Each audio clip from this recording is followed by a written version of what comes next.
안녕하세요. 석전안녕 원장 심상집입니다. 전에 이봉주 선수가 허리를 다쳤다는 기사가 났을 때부터 조금 관심 있게 지켜봤는데요. 얼마 전에 그 최종적으로 수술한다는 그 기사를 보고 나서는 이게 수술을 해야 되는 좀 진짜 희귀병인가 싶었는데, 어쨌든 뭐 관련 전문의 선생님들이 그 진단을 한 내용이니까 이런 경우도 있구나 하고 넘겼었습니다. 그런데 수술하고 나서도 이게 변화가 없다는 기사를 보고 나서는 그러면은 혹시 이게 제가 처음 생각했던 그런 문제는 아닐까 싶어서 한번 이 영상을 만들어 봤습니다. 이봉수 선수가 처음 이렇게 문제가 된 상황을 이 기사를 통해서 한번 보면요. 이 타이어 끌기를 이렇게 무리하게 하고 나서 좀 허리 통증이 있다가 점점 심해져서 이제 지금에 이르렀다고 이렇게 알 수가 있는데요. 이 타이어 끌기 모습 보면은 이때부터 약간 이 등 쪽에 조금 뭔가 부자연스러워 보이는 게 있어요. 그런데 아무튼 이 자세를 통해서 무리하게 타이어 끌기를 했다면은 이런 상황이 벌어지지 않았을까 싶어요. 여기는 이제 강한 무게가 걸려가지고 여기 걸려 있고, 이걸 끌기 위해서 상체의 힘을 너무 쓰다 보니까 이렇게 추골이 위아래에서 이렇게 어긋나는 일이 벌어질 수 있다는 거죠. 이렇게 그 추골이 어긋난 상황이 벌어지게 되면 요 극돌기 쪽에, 여기 극돌기인데 이 극돌기 쪽에서 여기 인대하고 여기 위쪽에 인대, 뭐 근막 이런 부분에서 손상이 생길 수 있습니다. 여기 손상이 생기면 기본적으로 여기 통증이 뭐 굉장히 심할 거고요, 당연히.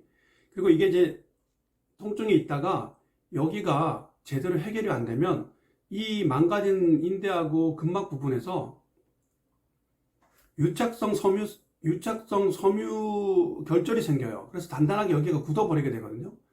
이 추골이 어긋난 상태에서 이 주변이 어긋나서 이 뼈와 뼈 사이를 꽉 채우게 되니까 여기 움직임이 완전히 제한이 돼서 등을 펼 수 없는 상황이 벌어질 수 있다는 거죠. 그리고 이게 허리 쪽이 아니고 등 쪽의 문제라고 이렇게 의심하게 되는 게, 이 누운 자세에서 보면은 이거는 허리 아픈 분들의 일반적인 자세는 아니에요. 보통 허리가 아프면은 다리를 높게 들려고 하지, 이렇게 상체를 높이 들려고 하는 경우는 일반적이지 않거든요. 그리고 이 목이 꺾인 각도도 이게 허리가 아픈 분들의 상황이라고 보기는 좀 어려워요. 만약에 허리가 틀어지거나 허리가 아프다 그러면 무릎을 못 편다던가, 아니면 허리가 골반이 양쪽으로 빠져가지고 이렇게 기운다던가, 뭐 그런 형태로 좀 변할 가능성이 높지, 이렇게까지 목의 각도가 꺾이는 거는, 이거는 허리가 아니고 흉추 쪽에 뭔가 문제가 생긴 게 아닌가 의심할 수밖에 없는 겁니다. 그리고 결정적으로 여기 그 베드를 오르내리는 영상을 봤는데요. 이 영상에서 베드를 위로 오르고 내리고 하는 그 자세가 너무나 자연스러웠어요. 이건 허리가 아픈 분들의 움직임이라고는 볼 수가 없는 겁니다. 그렇게 놓고 보면은 여기 등 쪽이 이게 뭔가 사실 굉장히 여기가 부자연스럽거든요. 아까 그 타이어 끌기 할 때 여기 그 줄이 걸렸던 위치가 대충 이 정도라고 보면은 여기서 요 마디 정도, 여기 이 부분에서 뭔가 흉추가 어긋난 게 아닌가 하는 생각을 들게 합니다. 요 부분에 문제가 있어 보여요. 그리고 이렇게 되면 만약에 흉추에 문제가 있다고 본다면은 복부에서 경련이 발생하는 이유도 어떻게 본다면 조금 쉽게 설명할 수 있어요. 흉추가 꺾여가지고 강제로 등을 펴지 못하는 상황이 벌어지니까 이 복부는 수축할 수도 이완할 수도 없는 어정쩡한 상태가 되는 겁니다.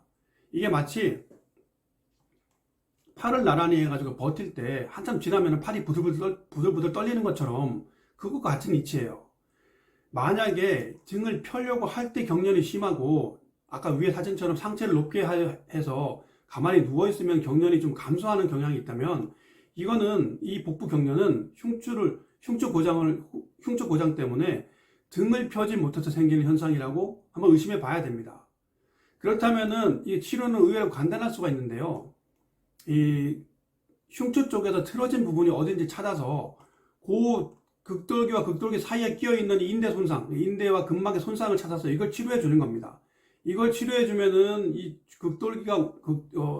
흉추의 움직임의 제한이 풀릴 거고요. 그렇게 되면 당연히 등을 펼 수 있게 될 거고, 등을 펼 수 있으면은 복부 경련도 함께 따라서 멈출 겁니다. 대신 여기 섬유화가 너무 오래 진행이 되면 이게 손으로 풀기가 좀 어려울 수가 있거든요. 그런 점은 좀 걱정이긴 한데, 지금 한 1년 반 정도 지난 것 같은데, 그래도 어쨌든 이거를 여기 있는 문제를 찾는 거는 뭐 침습적인 문제도 아니고, 뭐 손으로 이렇게 만져서 보면 알 수 있는 문제니까 이쪽을 한번 이쪽에서 한번 문제를 한번 찾아보면 어떨까 싶어요. 네. 그리고 마지막으로 이게 병원에서 입원해서 그 수술 이후의 그 사진인데요. 지금 보면은 여기 등에 이쪽에서부터 이 뒤쪽으로 굉장히 많이 튀어 올라오는 걸 볼 수 있거든요. 이거 보면은 이쪽 등이 왜 이렇게 굳었을까? 이거 한번 의심을 봐야 되고요. 이 부분에서 지금 흉추에서 어긋난 게 아닌가 하는 생각을 떨쳐 버릴 수가 없어요. 여기 보면 지금 이게 굉장히 부자연스럽거든요. 이 부분에서. 예.